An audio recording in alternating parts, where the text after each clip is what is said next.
Okay, so let me share the screen. Video.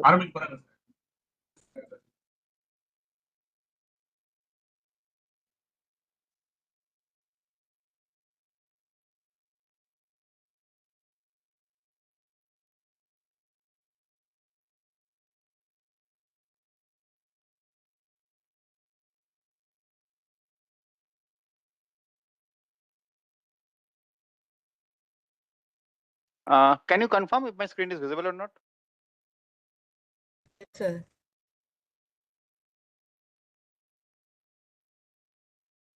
It's visible, right? Yes, sir. It's Yes, visible. perfect. Okay. Great. So yeah, hi everyone. So I believe yesterday you have studied the different sampling methods. I myself talked about two of those. One was rejection sampling, and the other one was important sampling. And if I'm not wrong, after that you have gone through the Metropolis testing, Metropolis algorithm, give sampling, and all of those things. Yes. Sorry to disturb you. I have actually explained using Python coding also to them. Okay. So I Great. think it is. Yeah. Okay. Thank you. So today, for the next 1.5 hours or so, we will be looking into one more, or potentially two more, maybe. So primarily one more sampling method, which is the Hamiltonian Monte Carlo method.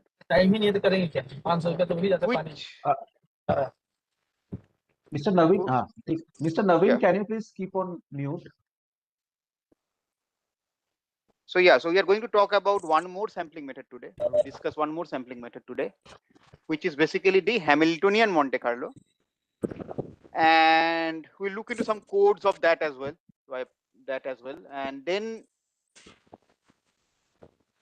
I will also introduce slightly or very briefly something known as sequential Monte Carlo. We'll not go into depth of that, but I'll just give you an idea, because keep in mind that the sampling methods that are being covered in this program, those are not the only sampling method. There are many variants of that. For example, very recently there is a sampling method, and when I say recently, I mean last 10 years, known as the nice MC method, which kind of combines this generative design, generative AI, generative machine learning kind of algorithms with Metropolis testing. Similarly, and this generative AI, I think you are supposed to learn some of those towards the end, on the last day. You are supposed to cover that as well. And similarly, you can also imagine that you are only using generative design to generate samples, and that can also be thought of one way of learning the samples, right? Not the old school ones, but one of the. Anyways, so before starting, so let us start with a quick recap of things that you have already learned. Okay. So yeah, so we know that using law of large number, we can represent expectation of the form shown here, and yeah, where theta will come, theta is to be sampled from the distribution pi, where pi is basically your target distribution, or the distribution from which you want to sample. And this is the primary motivation of sampling method, as we discussed yesterday.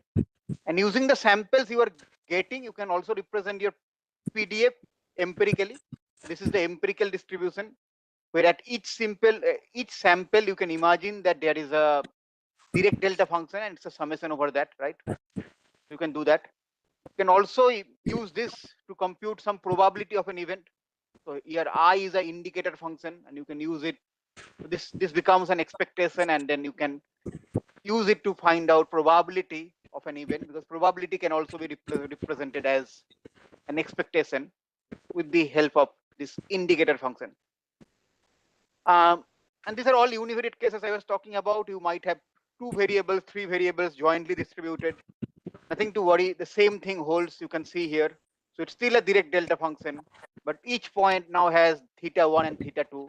And you can imagine for n dimensional cases or k dimensional cases, You will have theta 1, theta 2, and then dot dot dot theta k.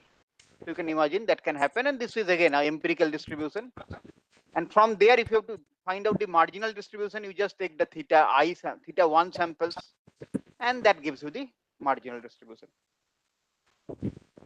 Then rejection sampling was covered yesterday, and this is the algorithm. For a quick recap, you can see that you sample and then you reject based on certain criteria. The problem here was that that you need to reject many of the samples, as you might have seen in the practical session yesterday, and that's a problem, right? So to address that, we also talked about importance sampling. In importance sampling, you kind of scale it with a distribution, but the original importance sampling, you cannot use it because the weights cannot be computed because the target distribution is not known. It's only known up to a normalization constant. So that's why there is the normalized importance sampling that we talked about yesterday. And the normalized importance sampling, you can actually use it, and that's kind of straightforward, where you can use the normalized importance sampling to find out the expectation, which is, again, if you go back, everything is an expectation. And then metropolis testing was also covered, which is an improvement over rejection sampling. There is metropolis algorithm and metropolis testing algorithm, both of those. The idea remains very same, that you sample from a proposal. And for metropolis, it is a symmetric proposal. For metropolis testing, it need not be.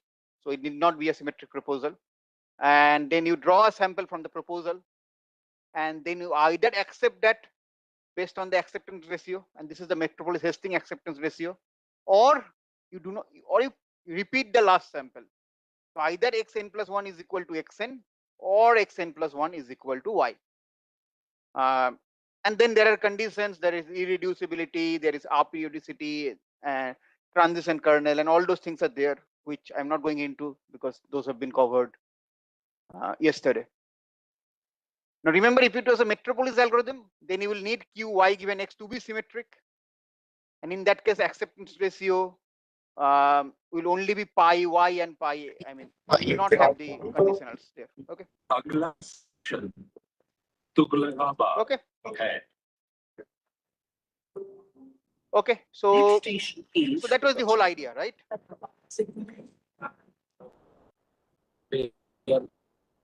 Can you please mute yourself? Poonam, I can see, is unmuted.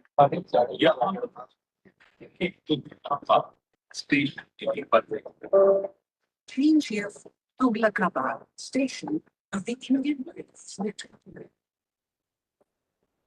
यात्रियों से अनुरोध है कि train चढ़ते एवं उतरते समय अपनी टीवी वस्तु जैसे sari Can you please mute yourself? Bag इत्यादि का ध्यान रखें. While boarding and awaiting the train, passengers are requested to take those items like the side. Yeah, thank you. Thank you. Okay, so yeah, so that was the metropolis testing algorithm. So now we'll move ahead and start discussing a new algorithm, which is the Hamiltonian Monte Carlo sampling. We'll today talk about primarily Hamiltonian Monte Carlo approach.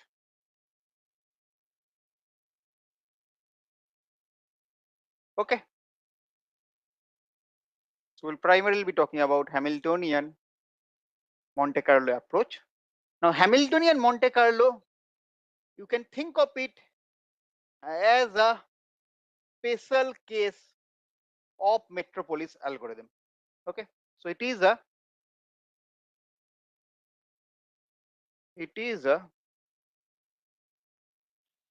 special case of metropolis algorithm. Okay. Metropolis algorithm. And we'll discuss how it is a special case of metropolis algorithm. Okay. Now, if you remember, and I just reviewed also, in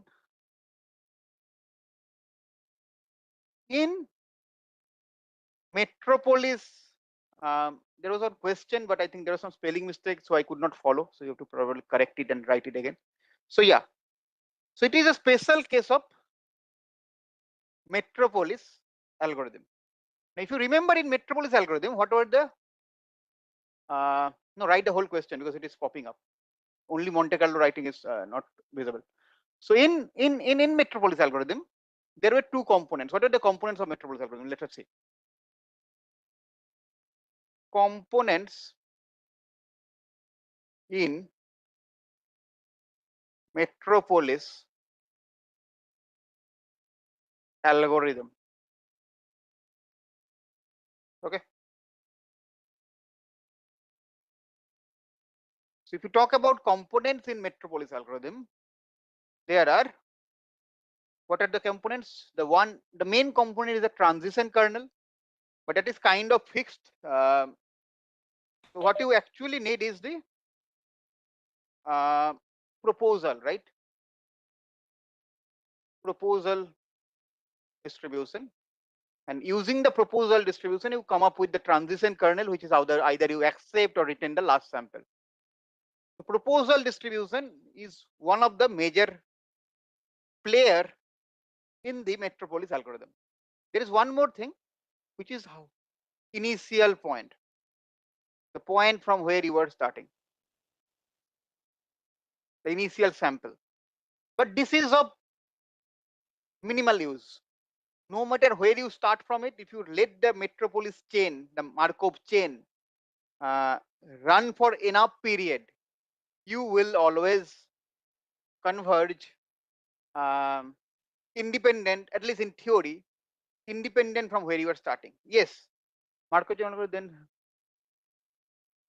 So Markov chain Monte Carlo and Hamiltonian Monte Carlo, they are not separate.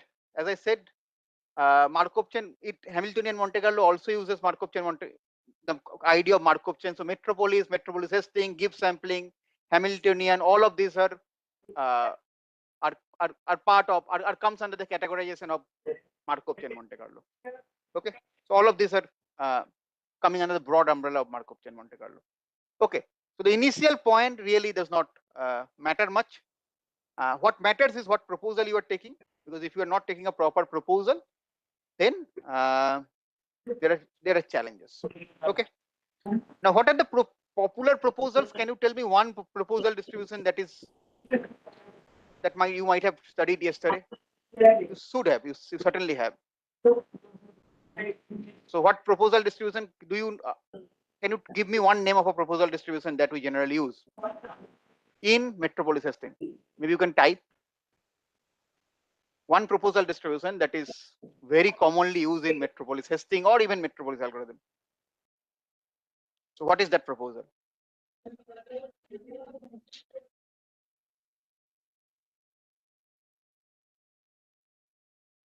What is that proposal that is commonly used in Metropolis algorithm? I mean, you have done practical, so I'm quite sure you have done it. Random walk, right? Random walk is perhaps the most popular proposal that is used in Metropolis algorithm. And what is the idea of random walk? The idea of random walk is that xt plus 1 is equal to xt plus epsilon, where epsilon is from some Gaussian distribution with 0 and some sigma square, which you will predict. And this sigma square is the variance, you will decide it and you will tune it.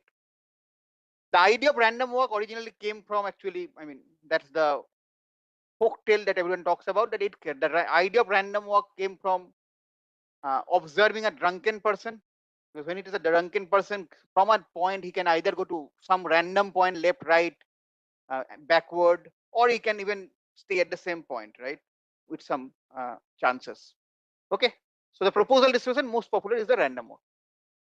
And remember that of the 21st century, right? Sorry, 20th century, 1900 to 2000. So of the 20th century, there was a list that was published, and that list was about the top 10 algorithm from 1900 to 2000. And in that top 10 list, one of the algorithm that was there was the Metropolis Hastings algorithm. So Metropolis Hastings algorithm is one of the top 10 algorithms of a century. And along with that, there was fast Fourier transform, there was expectation maximization, and there were several others which I'm not aware of.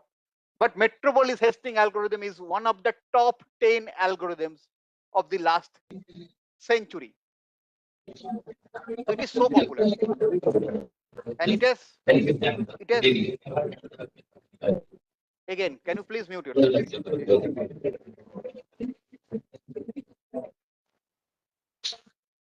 So this is one of the top 10 algorithms of the last century. Okay, and it is popular because it has application in different domains. Machine learning happens to be just one of those domains.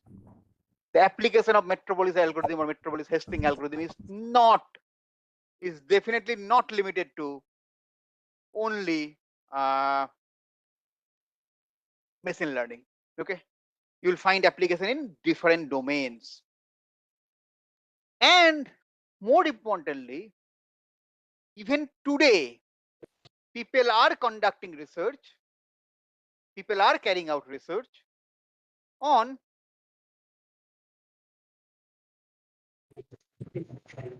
people are conducting research, people are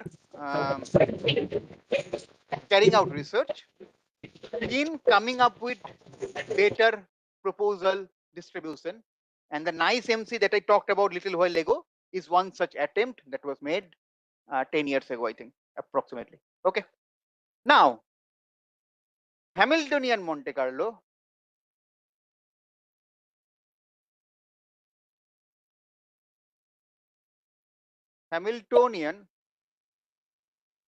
Monte Carlo, which I'm going to refer to as HMC very soon, okay, is a Metropolis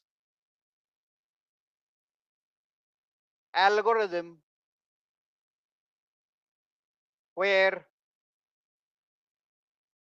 the proposal is selected based on mechanics, and not just any mechanics. It is particularly, the name itself says Hamiltonian mechanics, not just any mechanics. It is the Hamiltonian mechanics. So some idea about this mechanics concept helps in understanding or truly appreciating this idea. Okay, it helps in truly appreciating this idea. Okay, and we'll see what it is. Okay, so we will see some mechanics concepts today, which you might or might not be aware of, which is fine, because we'll not go into too much depth of mechanics. We'll try to keep it more probabilistic, and prob and stat is what we'll try to keep it. But we will go into this area. We will have to discuss mechanics. Okay, so let us start with that background. Let us start discussing something about this Hamiltonian Monte Carlo. So remember that in any sampling distribution, or sorry, in any sampling method, there is the target distribution and the proposal distribution. Target distribution is a distribution from which we want to sample but cannot sample. Proposal distribution is the one from where we sample and then try to modify or manipulate those samples such that that matches the target distribution, right? So suppose consider the following pi theta, okay, pi theta or pi star theta, okay. uh, Pi, remember that is always target in my notation and in our notation and in notations used in most books, okay. So consider the following, and we are going to take a very simple kind of distribution, okay. So let's say my distribution looks something like this, okay, and it does not look symmetric, but let you assume it to be symmetric. It need not be symmetric, by the way, but yeah, even if it is not symmetric, it's fine. So what does this distribution means? Remember, this x-axis is theta, y-axis is pi star theta. So what this distribution actually means? Because it is unnormalized, so if you integrate, you will not get 1. Uh, Obviously, you will not be able to integrate. That is the whole point. But this basically means that wherever pi star theta is higher, if you take small areas. So let us take, for example, let's say this area. Okay, let us take this area. Now this area is having a higher mode. This means here I will have more samples. Consider these arrows to be samples. Okay. So in this area, I will have more samples. Whereas if I take an equal amount of area here, assume that the area is equal. Okay. This is equal, assume it. So in that case, you will probably find less number of samples because the height is less. If you take equal area here, you will get even fewer samples. And I can draw that on the other side as well. Okay, I can draw that. But a PDF fundamentally denotes that which area you will get more samples. So basically in this area, the frequency is higher, the PDF is higher. So in this area is supposed to have more samples in distribution.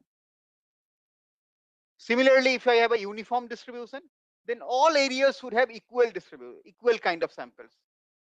As long as the area is same, you should get equal number of samples. That's the idea of uniform sample. So that's what PDF basically denotes, that the higher portion should have more samples, the lower portion should have less samples. Okay.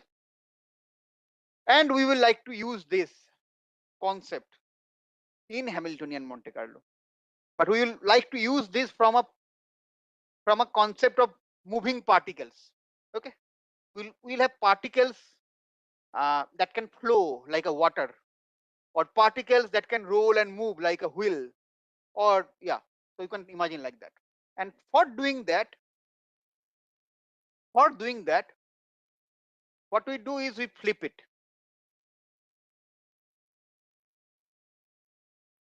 We flip it. Okay. And if you flip it, then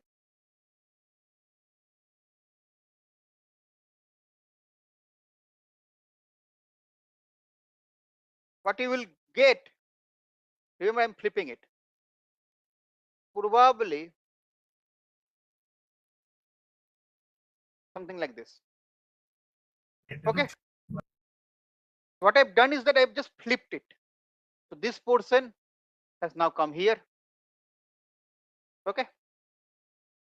And then this portion, so I flipped it. That's all I have done. Okay. And I'm not just flipped it, we can also take a log. I mean, we can always take a log, it makes our life easier. Because so this is basically, let us say, this is denoting log of pi star theta. Okay. This is fundamentally denoting log of pi star theta. Now imagine that there are some particles here. Okay. What will happen if I keep the particles here? Because of the slope, the particles will come, and you expect that at a given point of time, more particles will be accumulated in this region and lesser particles will be in this region, right? Given that you start from here. And then if you give enough momentum at the beginning, some particles may also go here. So you might find particles here as well, given that there is enough momentum in some of the particles. But definitely, most of the particles will be in this basin where things will get collected. So, and this is coming purely from the fact that this area is having a lower, I mean, lower slope or whatever you call it, right? So this area, more particles will accumulate, and that is good because in the original case, more particles or more samples were in this region.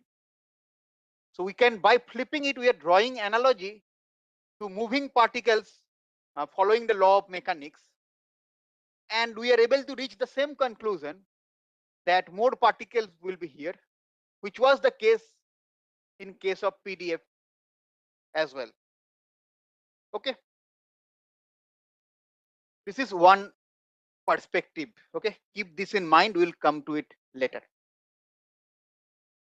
Now there is another perspective, and that will match very closely with this perspective. So let us see. So now if you can draw, let's say, okay, let us say this is my energy. Okay, energy. What is energy for a moving particle? For a moving particle, energy can be of two forms.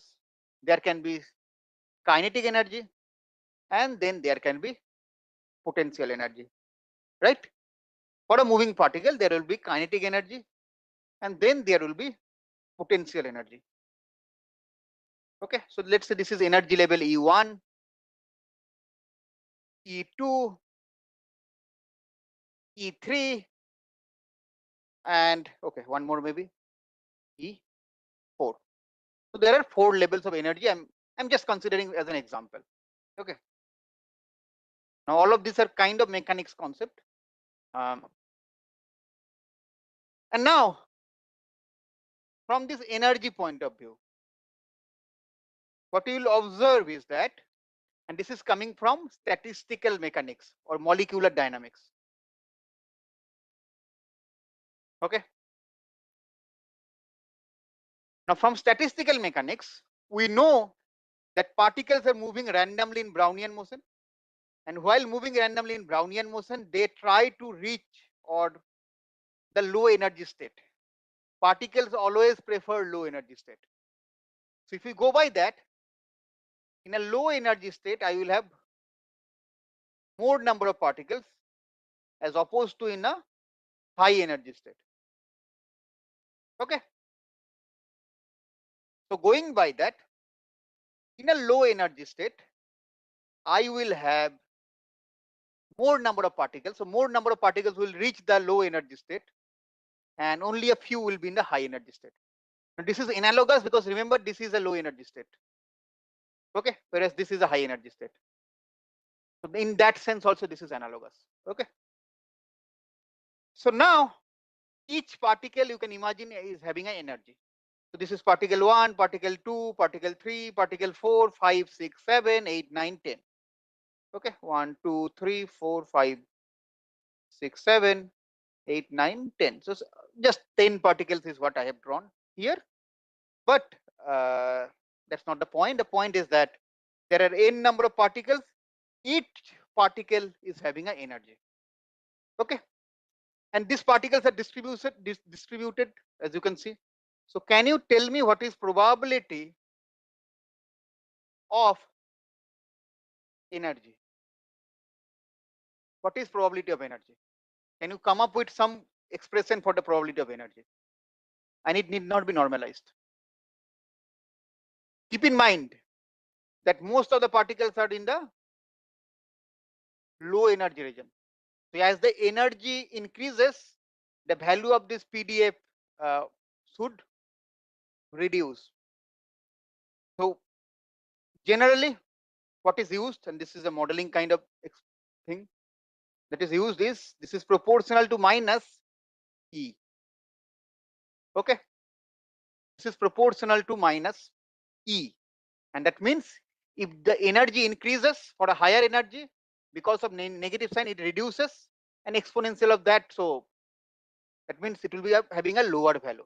Whereas for a lower energy, because of the negative signs, it's higher on the negative side, and then it will have higher higher value. Okay, so that is one part of the thing. There is another part of the thing, again from statistical mechanics. What will happen if I provide external energy force, external energy?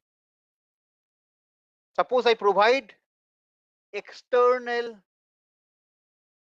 energy to these particles. And how are external energies provided? In form of temperature. So if you provide external energy in form of temperature, what will happen is that some of these particles will jump to the higher state because you are giving energy. So the energy is increasing, as simple as that. So that means the more energy I provide from an external source, which is in form of temperature, the more number of particles will go to the higher energy state. That means higher temperature means more particles would go at a higher energy level. That means I'll divide it by T, where T is my temperature. Okay, so this is the PDF of energy that is used in statistical mechanics. So probability of E or PDF of E is proportional to exponential of minus E by T. Okay, and this distribution has a name. This is known as the, anyone knows the name of this distribution? You can type if you know the name. I'll wait for maybe 10 seconds. If you know, please type it and let me see if you know the name of this distribution. Because remember that you are supposed to, I mean, again, this distribution has not been covered, I believe, but yeah, but this distribution is quite common in statistical mechanics. So this distribution is known as Boltzmann distribution. There was Boltzmann, a researcher, a scientist, and he came up with this. Boltzmann contributed tremendously in this area of statistical mechanics, and he came up with this distribution of energy of particles, and therefore, based on his name, exactly, it is known as the Boltzmann distribution or Boltzmann energy. Okay, so keep this in mind. Okay, and how will this look like if I plot it?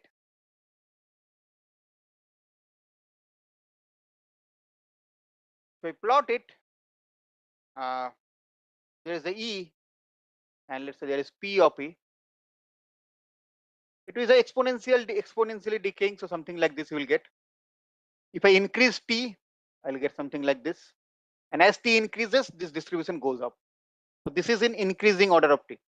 As T, that is external temperature that I'm providing, increases. Okay, so as it increases, we go from low energy to high energy. The high energy become more feasible. Okay, so this is basically the PDF plot of Boltzmann distribution. Okay, now keep this in mind. We'll visit this Boltzmann distribution in a short while, but now let us focus at particle level. Which one should I take? Let's see, green. So now let us focus on at the particle level. Okay,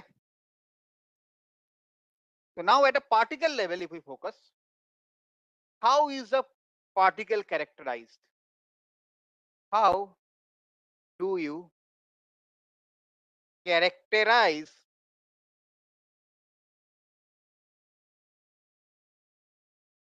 a particle in mechanics?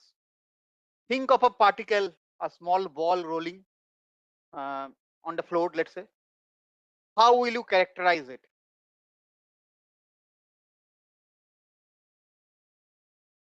how will you characterize a particle?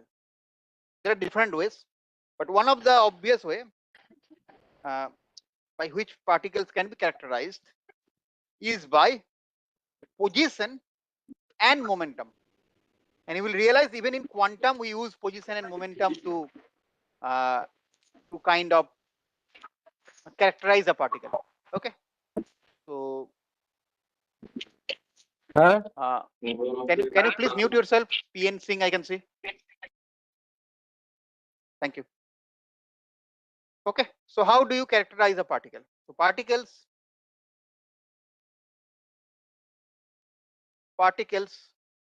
are characterized based on its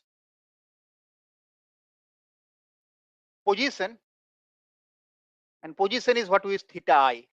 Position is what we are interested in. Okay, and momentum. And momentum, some people can write as p, some can write as m.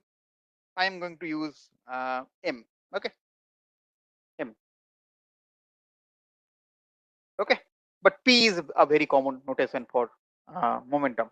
Okay, so sometimes q is used for position and p is used for momentum. So that's a very common notation. So a particle is characterized by its position and momentum. Now based on it, remember we talked about the energy. So this energy is here. So what is energy of a particle? With that background, what is energy of a particle?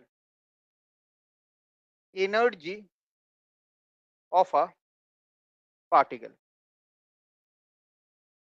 So if you think about it, I already talked about it slightly, that energy means potential energy and kinetic energy. We have the potential energy,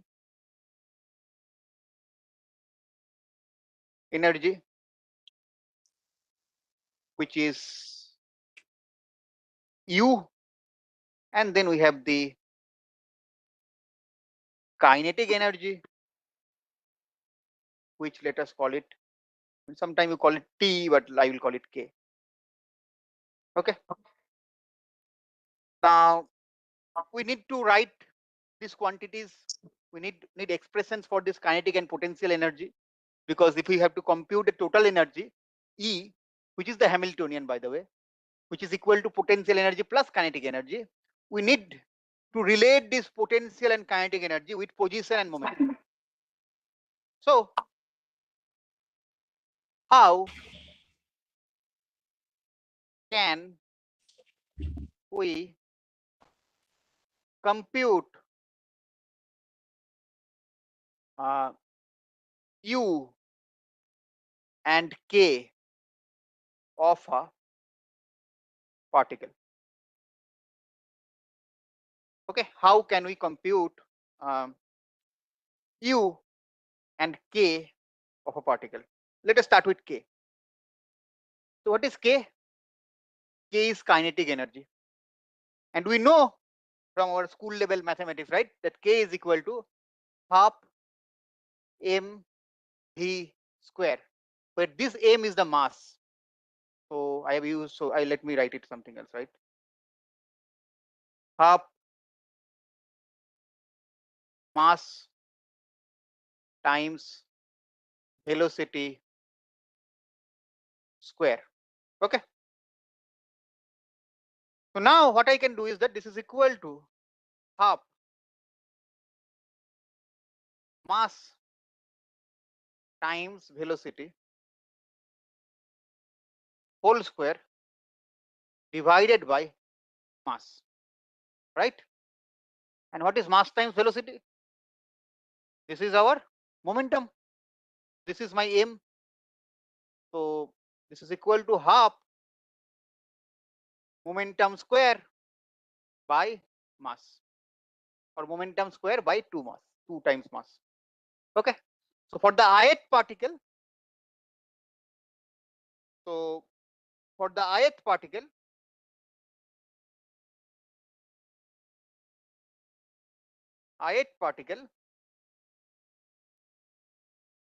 K M will be equal to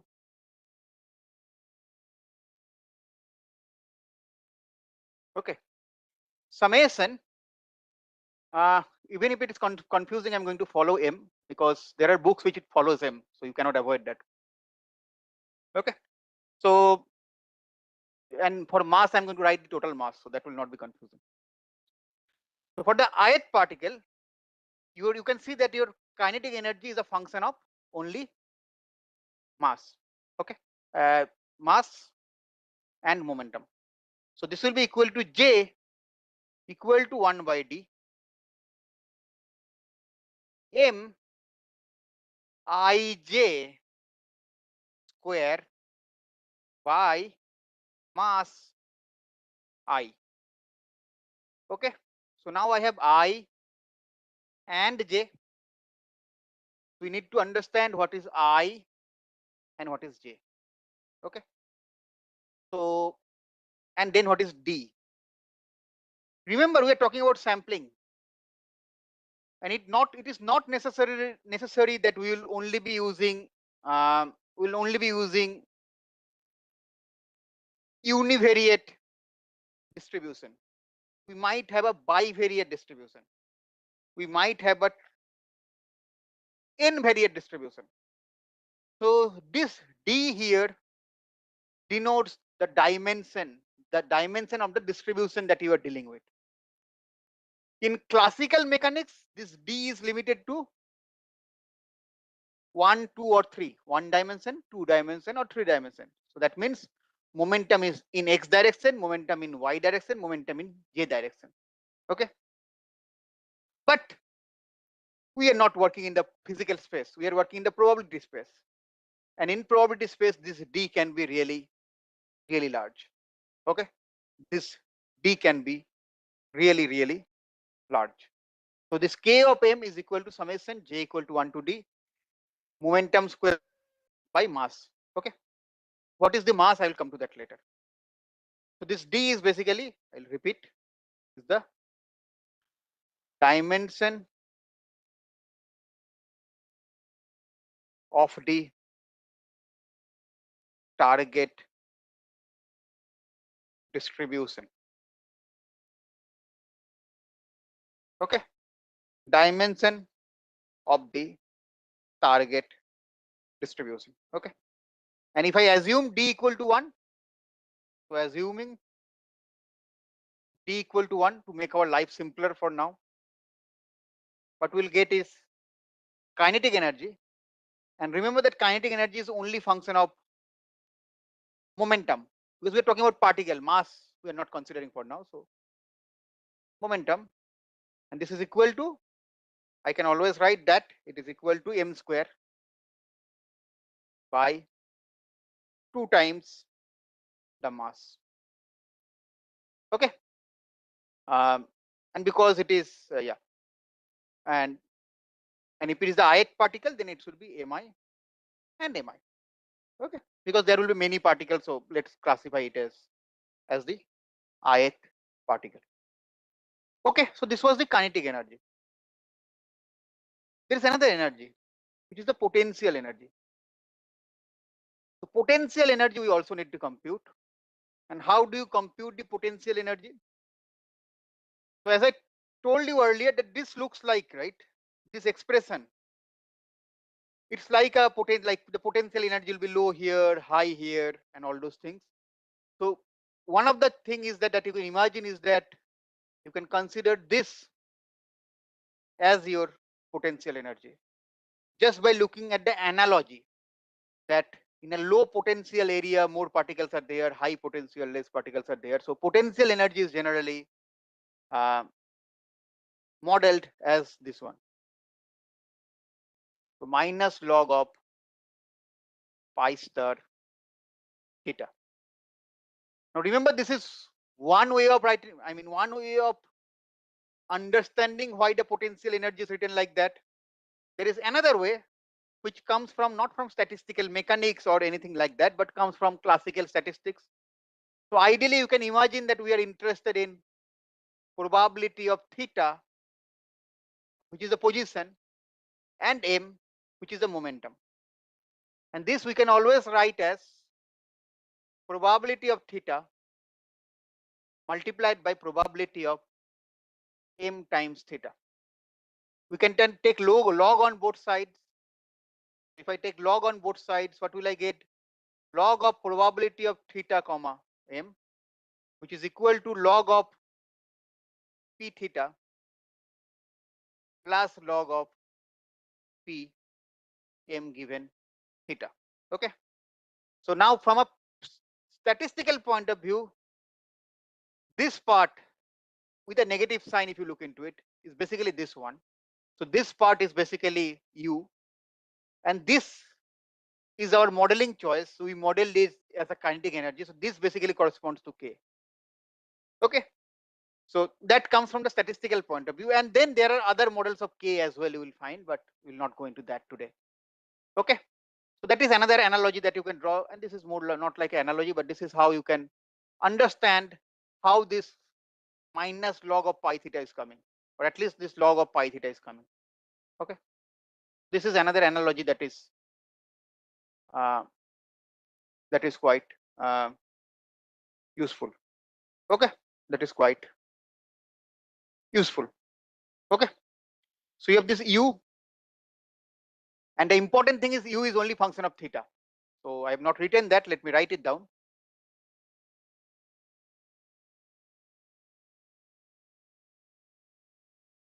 U of theta is equal to this one. Okay. So this is your kinetic and potential energy that you can write using uh, the concepts of mechanics and some probability and some analogy. I mean, all of those things are here. Okay. We'll go to the Hamiltonian in a short while, but let us try to write it down and see what is coming here. Okay. Now, you have your potential and kinetic energy, correct? Can you tell me what will now be probability of E? What will now be probability of E, or let's say we can call it EI, which is basically how will now can you now compute probability of the energy of the ith particle? I mean, or frequency, or yeah, PDF, let's say. Okay. So can you compute it? Remember, we have these things. So keep in mind that we have these things. So can you compute it?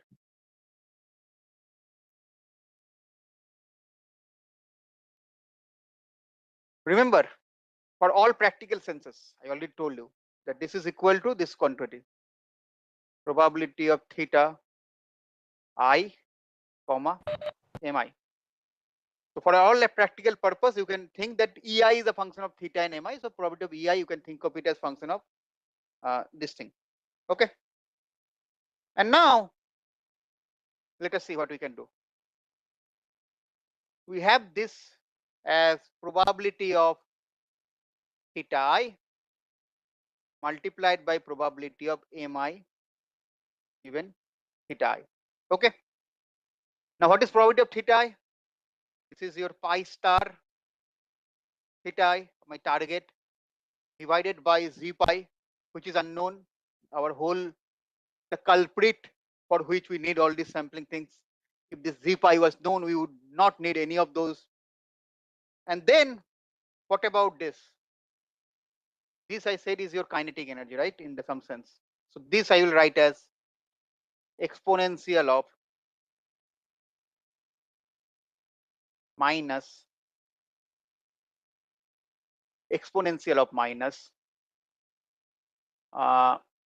mi square by 2. Mi square by 2. How am I writing it? Remember, this is your kinetic energy. So this log of Pm, this is equal to minus mi square by 2 times mass. Okay. So remember that. So let me take it and write it down for clarity. So remember this thing, right? I said that K is equal to log P of M given theta. And then we also know that K is equal to up,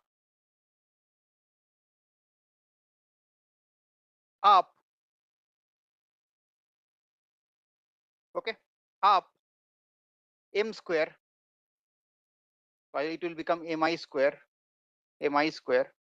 Ki by mass, and we are taking mass is equal to 1. Okay. And remember, this has a negative sign, so our negative sign should come here. So I will say minus Ki is equal to this. This is equal to this. Okay. So by mass, and I'm taking mass is equal to 1. So that goes out of the picture. So that's why it will not be confusing. This is equal to minus mi square by 2. Now this log, if you take to the other side, you will exactly get this expression. So that's how it is coming. So that's why the analogy is coming. Okay. So probability of EI will be equal to pi star theta I divided by z pi, and this is unknown. I'm just writing it for completeness, multiplied by exponential of minus mi square by 2. Now, by looking at this, can you tell me, and type it, please type it, this you should be able to tell, what is this distribution? What is this distribution? Can you identify what distribution this mi given theta I is following? What distribution this probability of mi given theta I is following? You should be able to identify this distribution just by looking at the fact that it has a form, and that form is exponential, and then minus, and then there is m square, and then there is a half. So what is this distribution? So this I'm expecting you will be able to tell. So please type it. It's the Gaussian. Exactly, it's Gaussian. What is the mean of this Gaussian? 0. Exactly. And what is the variance? 1. It's a standard Gaussian, not just any Gaussian, right? So basically, when we go from this point of view, the assumption we make is that this is a standard Gaussian. Okay. Whereas when we come from mechanics point of view, this arises quite naturally. You don't have to make that assumptions. This comes naturally from the fact that there is a kinetic energy which is equal to momentum square divided by 2 times mass. Mass is equal to 1, and yeah, so on and so forth. Okay.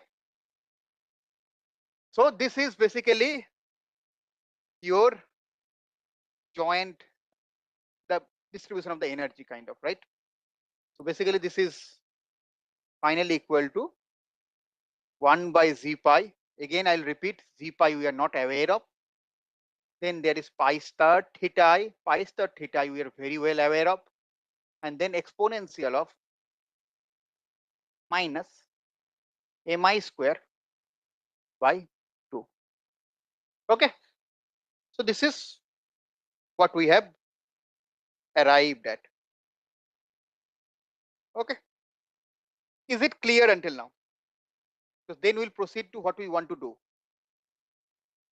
Is there any question until this point?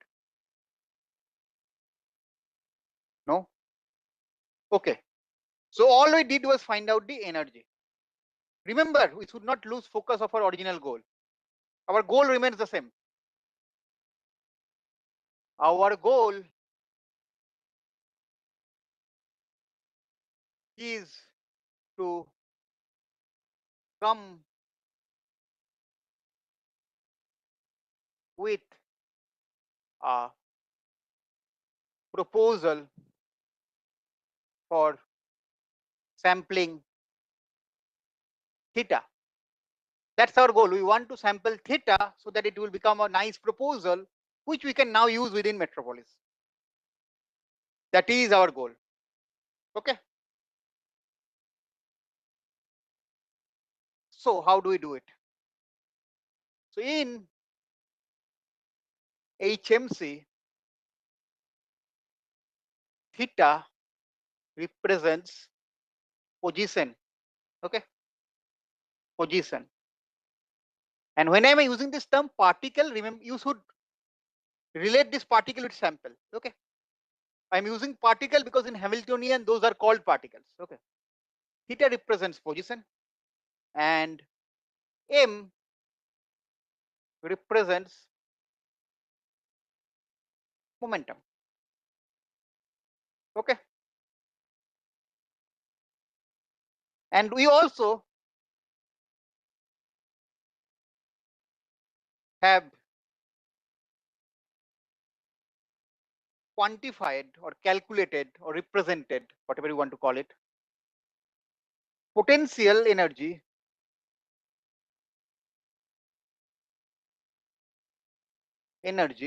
which I'll represent as U, I am representing as U, and kinetic energy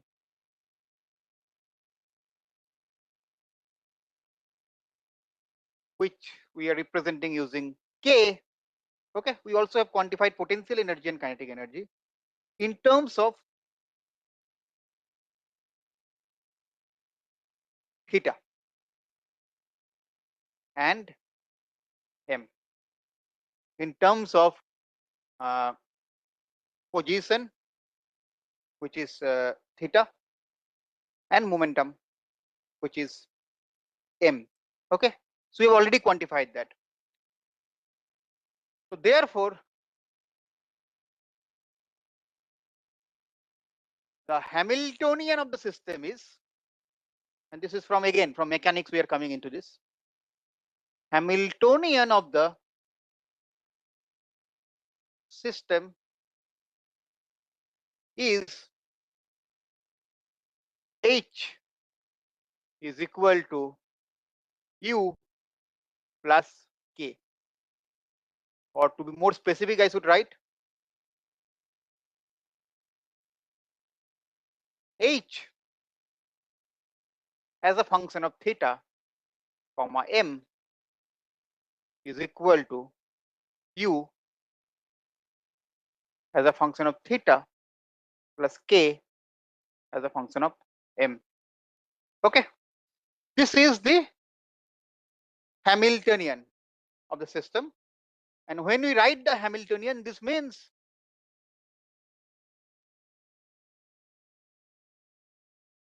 theta and m are governed by the Newtonian mechanics, or to be more specific, Hamiltonian mechanics, because Newtonian mechanics is too broad. So if I'm more specific, I should say Hamiltonian mechanics, because we are dealing with particles. So Hamiltonian of a system, Hamiltonian of a particle, yeah, these are kind of governed by the Hamiltonian mechanics. Now, if you are aware of Hamiltonian mechanics, even if you are not, that is fine. The Hamiltonian, using the Hamiltonian, we can simulate theta. So we will use concepts from Hamiltonian mechanics to simulate theta. Obviously, and m, but m we don't care about actually. Theta is what we are interested in. So that's why I'm writing only theta. But actually, you cannot find theta without m. But theta is of interest to us. So that's why I'm writing like that. So what is the Hamiltonian mechanics equation looks like? What are there are two equations in Hamiltonian mechanics, because there are two parameters you are dealing with. Okay, so there are two equations. The first equation is the evaluation of theta. So d theta by dt, so how we evaluate in time, this is equal to del h by del m. Okay, this is the first Hamiltonian equation, which basically simulate temporal evolution of theta. Okay, which is then equal to You can clearly see H, I can write as U plus K. And if I write H as U plus K, U is not a function of M. So all I will get is del K del M. And this is my equation number 1.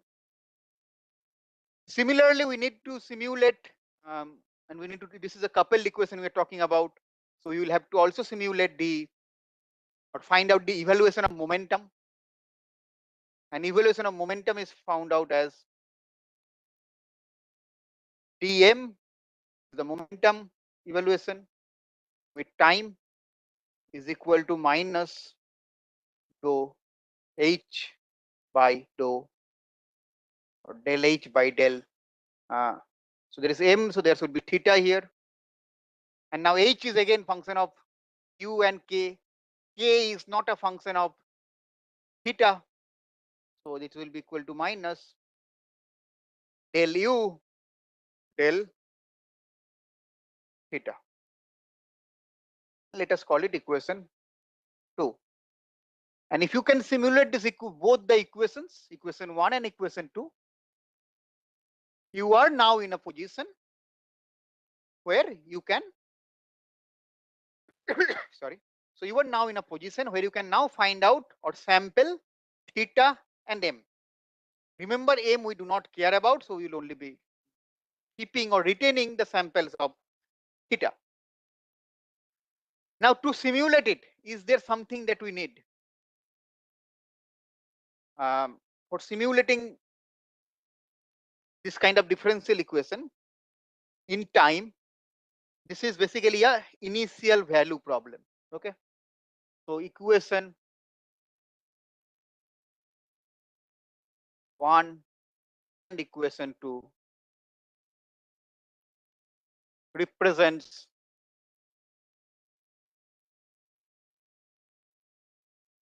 an initial value problem. Okay, equation 1 and equation 2 represent the initial value problem. Okay, give me 1 second, I'll drink some water.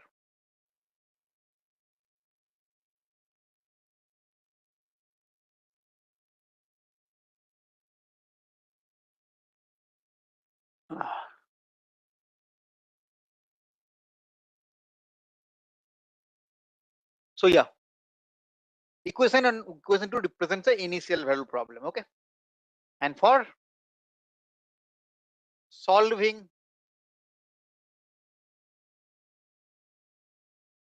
initial value problem, we require initial condition. So I will need a initial theta and a initial m. Okay, that is what I will read. I need. Okay, so now can you tell me? So I will need theta naught and m naught. M naught means initial value. So can you tell me from how will I get theta naught, or forget? First tell me how will I get m naught? Do you have any idea? I'm going back because there is a clue there. Yeah, the clue is here. Remember that m is following this Gaussian distribution, right? 1 second. Okay, so you can see here, right, that this m we have already discussed is following a standard Gaussian distribution. So that means even the initial m, right, will be sampling from a Gaussian one. Initial position you have to select, and you can select randomly. I mean, this is also random, but this selected by user. Ultimately, it will have not that much effect, but it is to be selected by user. Similar to random walk.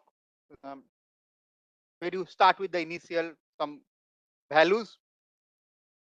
Here also you need some initial value, but the good thing is that you don't need to worry about those uh, initial values, because ultimately it will kind of converge.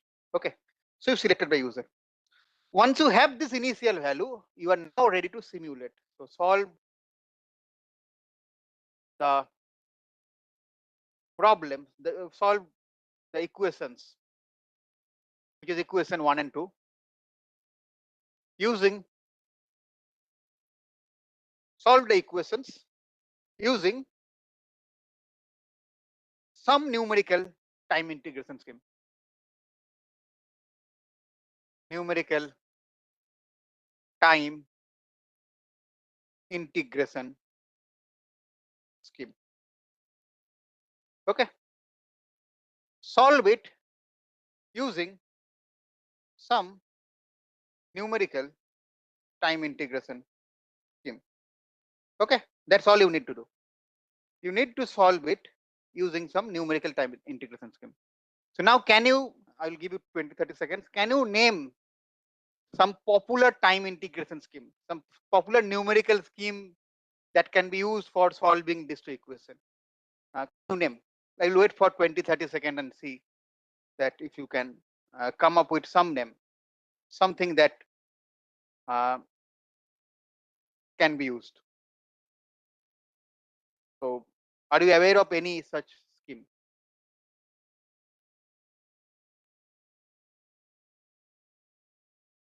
Euler integration, have you heard of? Runge-Kutta method, all of these are time integration scheme. So examples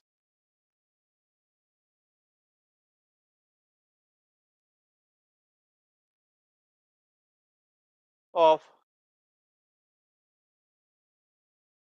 time integration scheme includes Euler method, then there is Runge-Kutta method, so Arke method, and then there are many others. I'm not writing it, but there are many other, Adam Basford, Crank Nicholson, and there are so many others. Okay, but you cannot use these methods. Okay, and that will become clear maybe in another 5 minutes. So in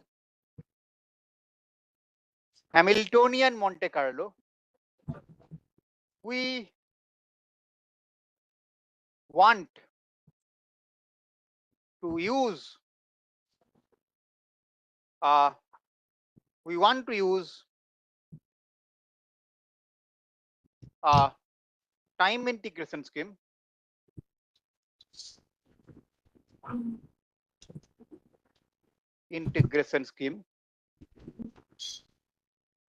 I think someone has unmuted. Can you please mute yourself? In HMC, we want to use a time integration scheme that is energy conserving, because we are talking about Hamiltonian, and Hamiltonian energy should be conserved.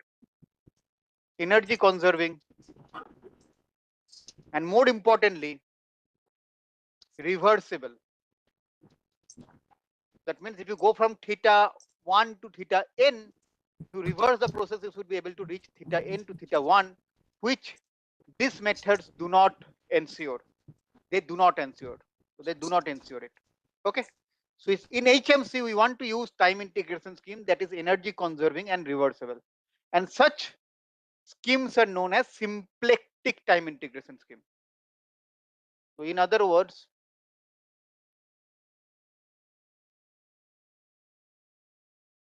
we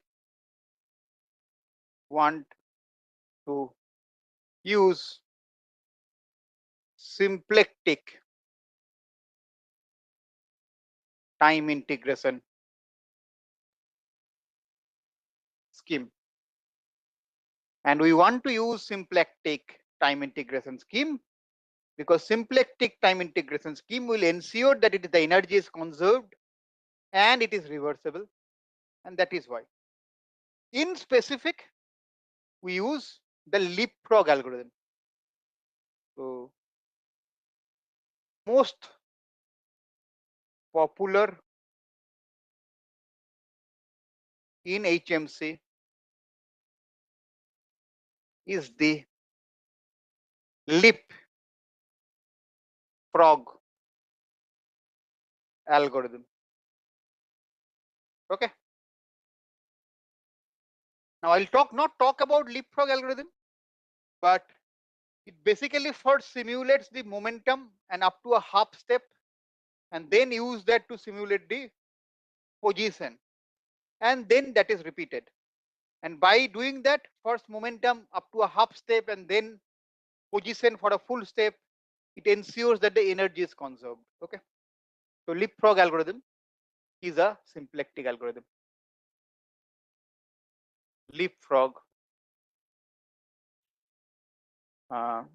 algorithm is a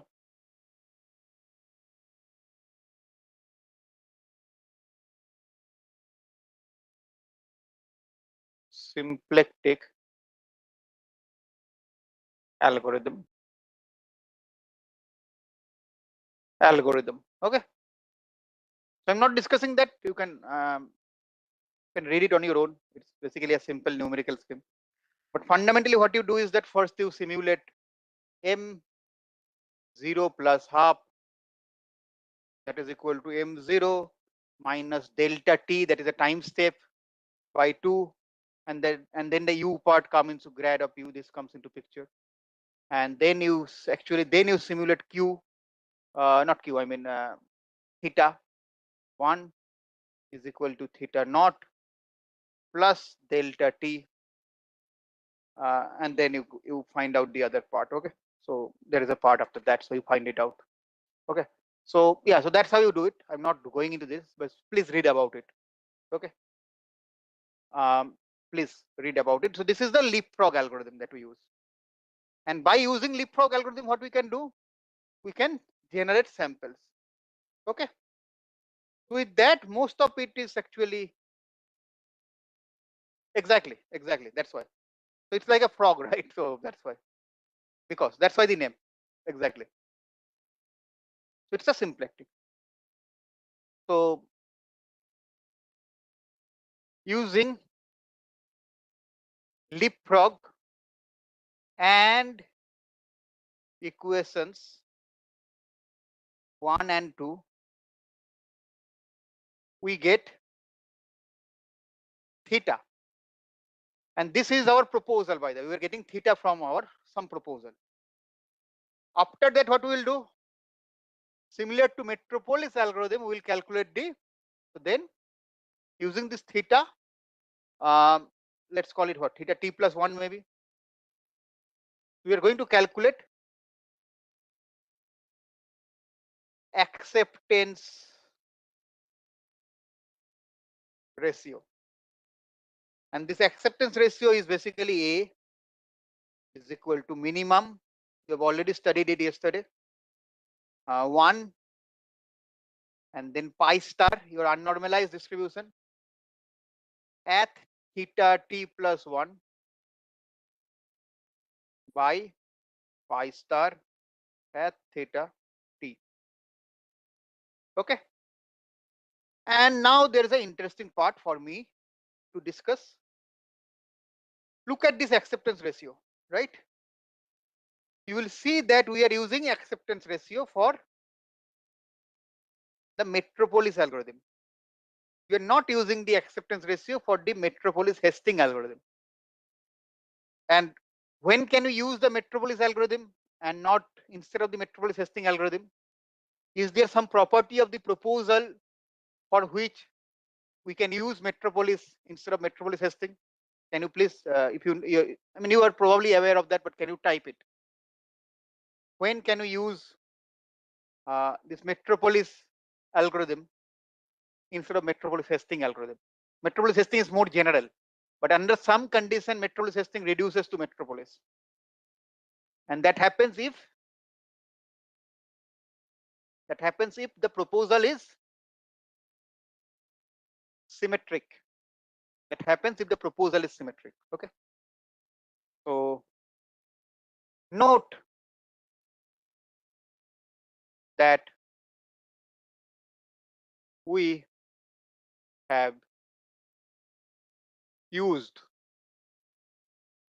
the acceptance ratio for metropolis algorithm. Okay. Note that we have used this acceptance ratio for metropolis algorithm. This means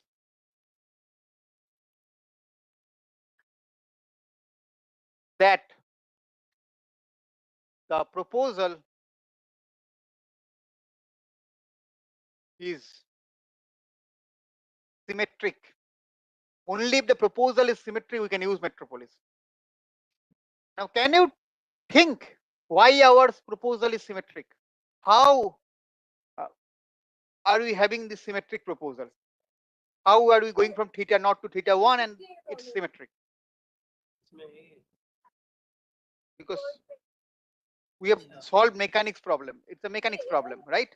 So it's a deterministic kind of thing. But still I am saying it is symmetric. So can you type it?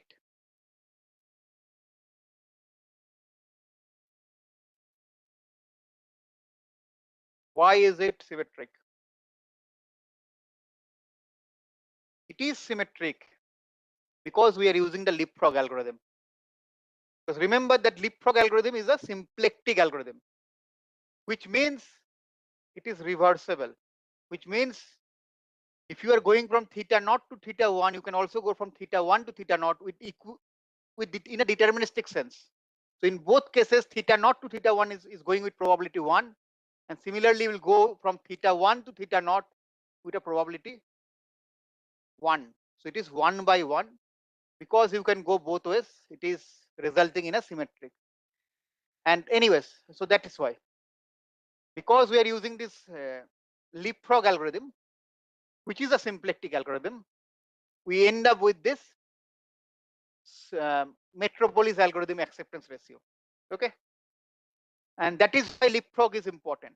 If you were not using leapfrog, in that case, you can go from theta 1 to theta 2, let's say, with a finite probability, most probably equal to 1. But you will go from theta 2 to theta 1 with a probability 0. So that means your acceptance ratio will be 0, which means none of your samples will be now be accepted. All samples are going to be rejected, which means this algorithm will break down. This means that it is absolutely necessary for Hamiltonian Monte Carlo to work that you use a symplectic algorithm. So it is absolutely necessary to use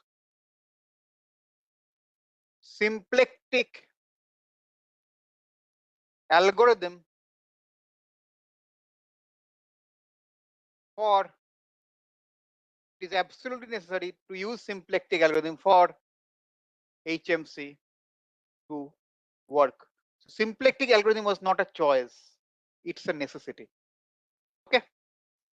So finally, how does the algorithm look like? Okay. How does the algorithm look like? So algorithm.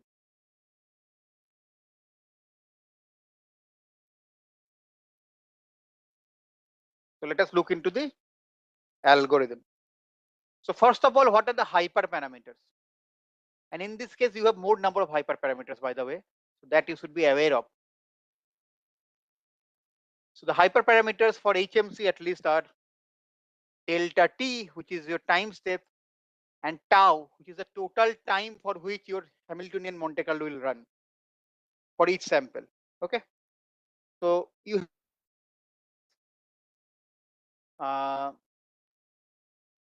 and those hyperparameters are delta t and tau. And then in step 1, you select your theta naught, or rather I will say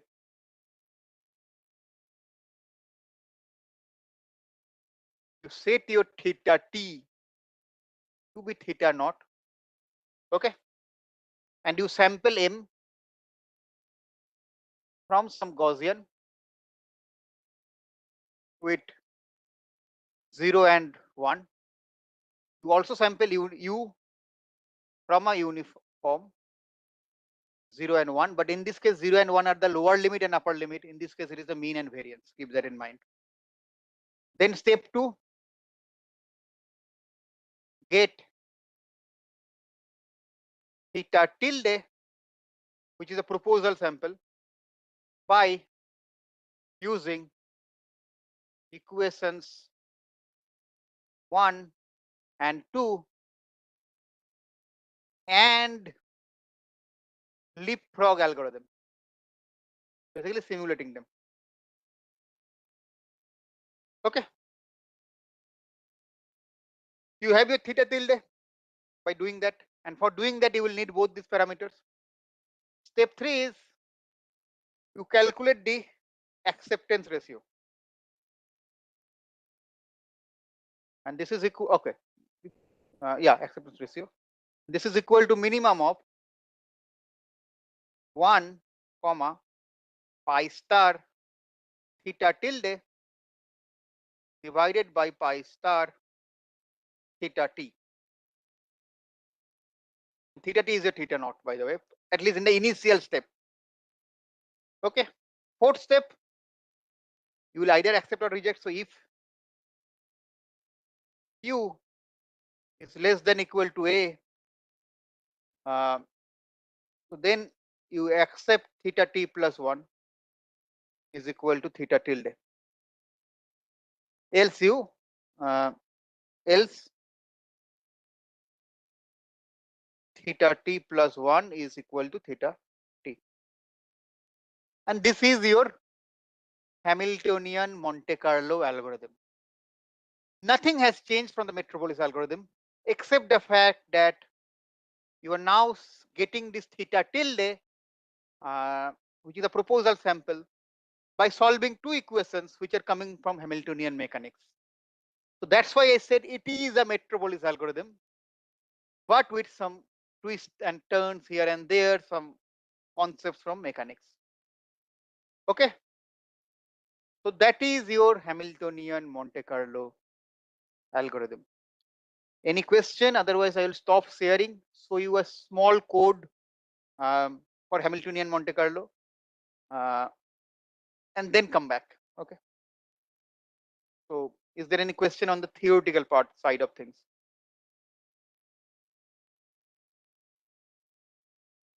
If not, let me stop sharing. Okay. So I have stopped sharing. I will save it so that I can share it with you. So yes, and then yes, now I will share your Chrome.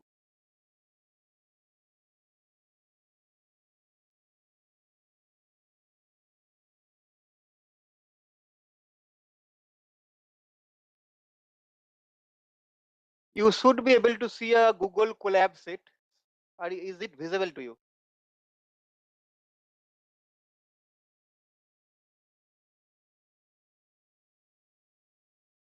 Okay.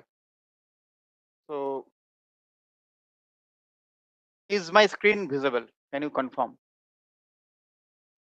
And this is a Google Colab kind of sheet. It is in Google Colab. So online Google Colab, it gives you free access to Python. So I do, and you can run small codes here. Okay.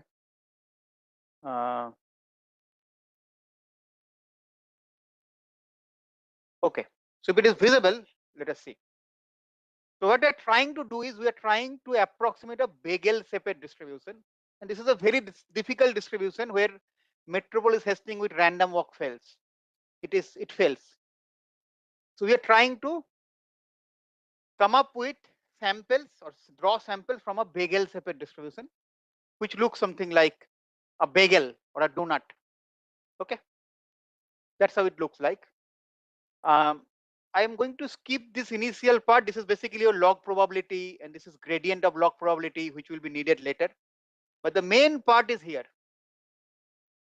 This is the main part. Okay, and here you will see what we are doing. We have defined the kinetic energy, which is 0.5 times your momentum square, and then sum over the, I mean, how many variables you have, sum over that. And then you have your simulation. So this is basically your leapfrog algorithm that you see here. So both of that we have defined within the Hamiltonian, yeah.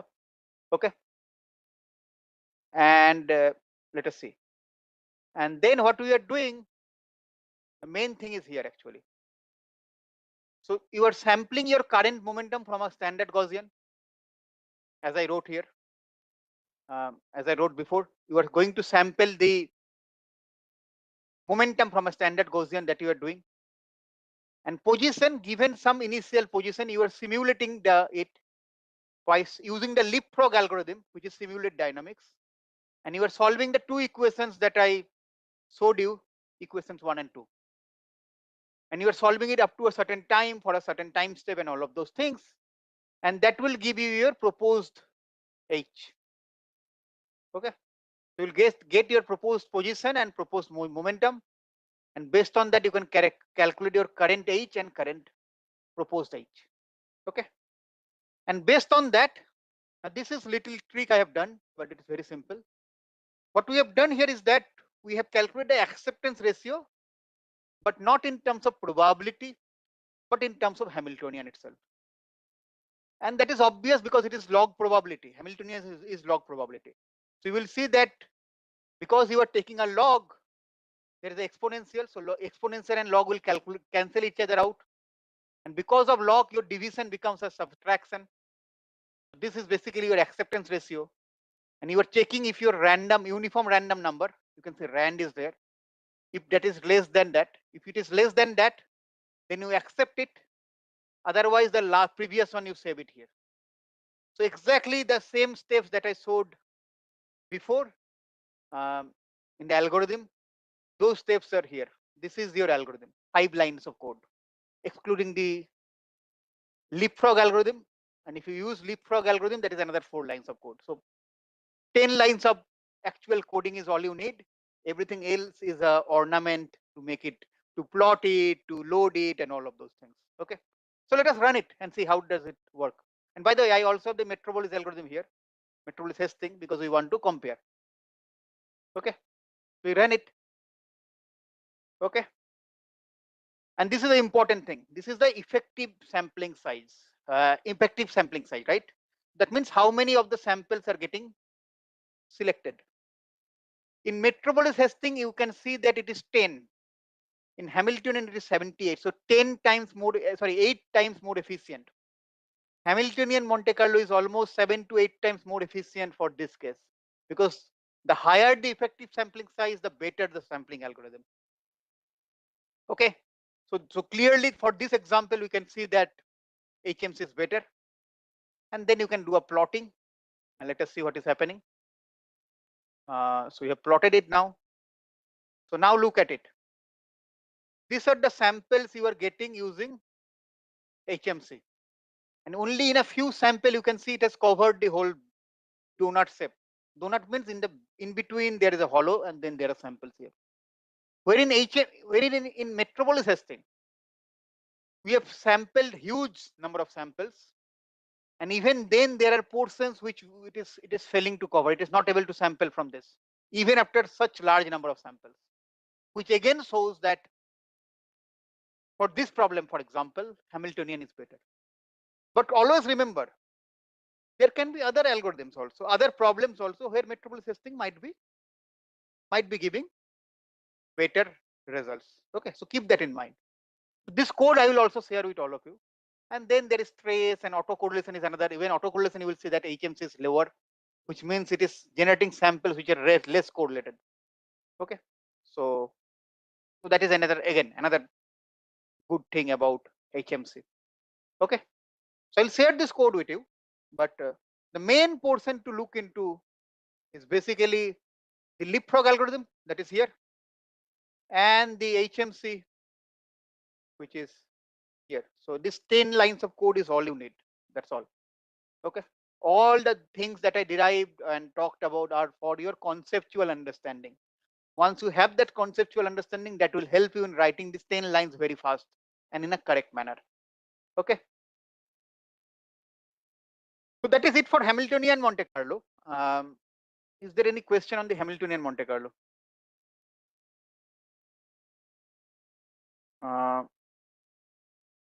Let me share my screen again.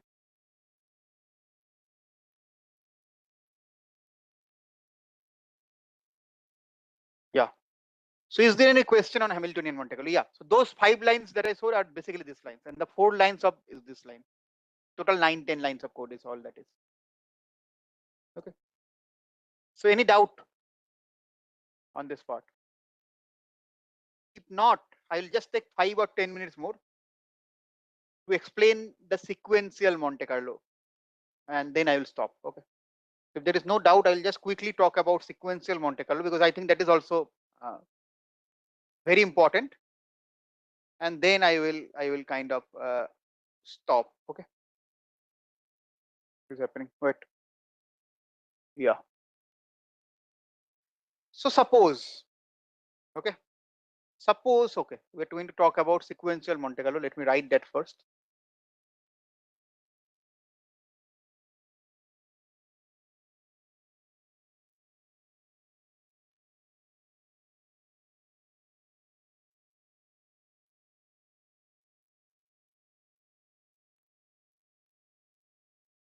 Okay. Let us talk about the sequential Monte Carlo now. So suppose I have a distribution where the PDF looks something like this.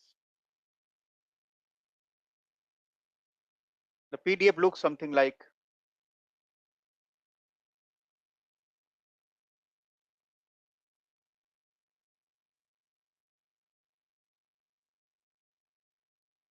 okay. Can you identify what distribution it is? You can type, you can identify, please type it. What distribution is it? It is a known distribution. I covered it when I think day before yesterday in conjugate prior I covered it. This is a mixture distribution, mixture of Gaussian. There are one Gaussian, two Gaussian, and it's a mixture of Gaussian. And it's not just any mixture of Gaussians. It's a mixture of Gaussians where the two modes are quite far apart, and then there is a almost zero probability region. It's not zero exactly, but almost zero. Now, for such a sample, for such a distribution, not sample, sorry. If you want to do Metropolis testing or even Hamiltonian, okay, you'll start from some sample here, and then random walk and whatever you do, the chances are, and the chances are very high, that you will only get sample from one mode. This mode you will not be able to sample. So for distributions having such well separated modes,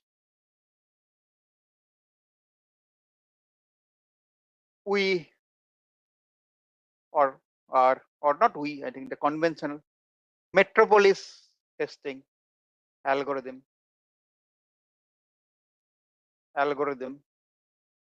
often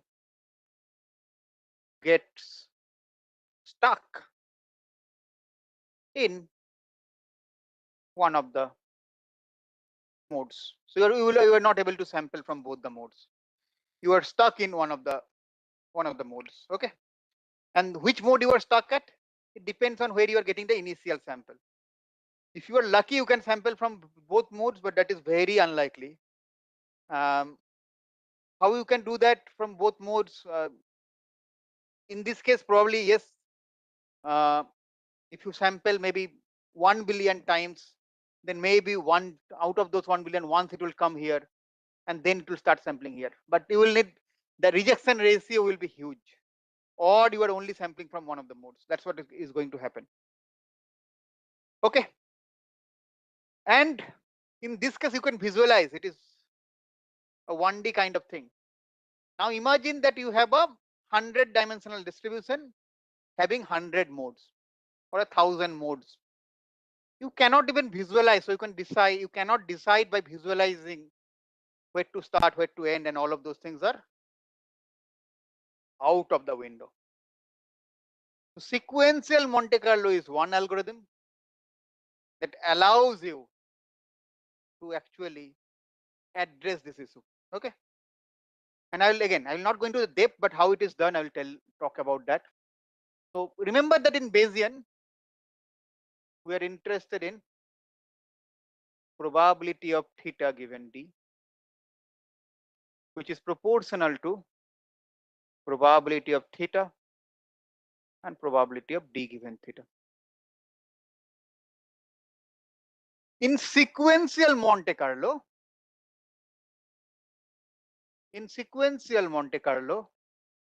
what we do is that we introduce a virtual time step.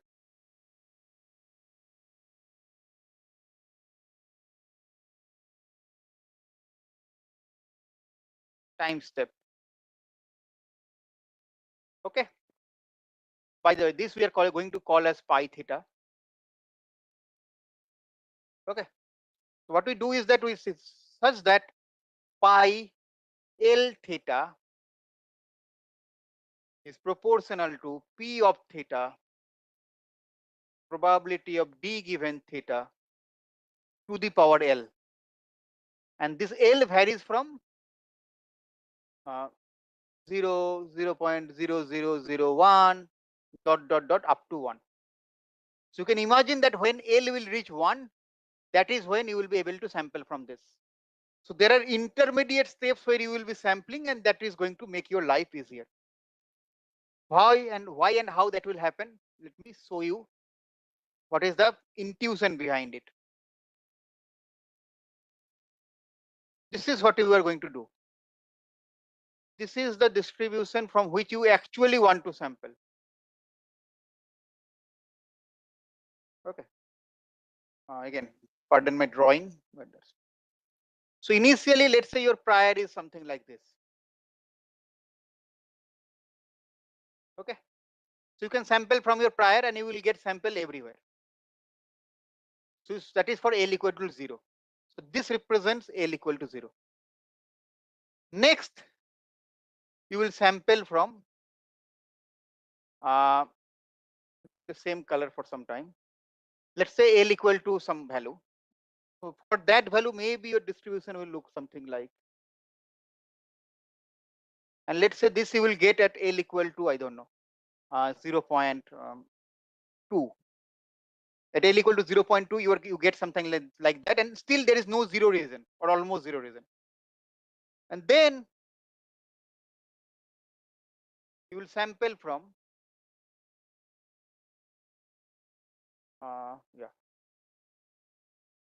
you will sample from, this is wrong, this should come here, right? Okay, and this should go, this will not, this will be like this. So then you sample from,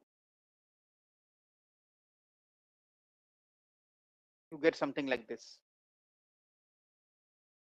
and this is potentially your, I don't know, L equal to 0.75. And finally this red one is your L equal to 1. So how does it help? See, when you are sampling from L equal to 0, you're all getting samples everywhere. And then when you go equal to L equal to next step, you use those samples to then do an important sampling step, so that those samples are now redistributed. And when you go like this, you will realize that you will always have samples in both the modes. You will always get samples in both the modes. So that is the idea. This basically combines this with random walk plus importance sampling. But I will not be able to cover this because it's a 1 hour lecture, 1.5 hour lecture actually. If I go into these details of, there is concept of annealing, there is concept of effective sample size, there is concept of resampling. So all of those things are there, which I'll not be able to cover. What I will do is that I'll go to the typed one. So proposal for image, metropolis testing, random walk, independent metropolis testing, and then give sampler, invariant distribution. All of those things are there. So all of those slides are there. For HMC, I do not have slide, by the way. So these slides are there, but for HMC, you have to rely on a typed notes only. Okay. For HMC, I never prepared slides. So whatever I typed is actually the slides. Okay. So I will stop here. Yeah. And then if you have any question, I will be happy to answer. Okay. But primarily we covered HMC. I just gave you some introduction about sequential Monte Carlo so that if you're interested, you can read it on your own. Okay. But sequential Monte Carlo, for reading it, you will need to know random walk, you will need to know importance sampling, both of which has been covered, and then you are kind of good. You can learn the other things. Okay. So yeah, so I will stop here. There is no other questions. I think that's goodbye from my side because this is the last session that I'm taking. I'll okay. Handwritten slides will be provided. All the slides I will share of last 3-4 days. 3 days for me actually. So all the slides and the code that I showed you, and even the slides that were typed there, they have some codes in the previous lecture. So all of those will be provided to you. Okay, those will be provided. Don't worry. Okay, then if there is no question, let me check the chat once if I missed something.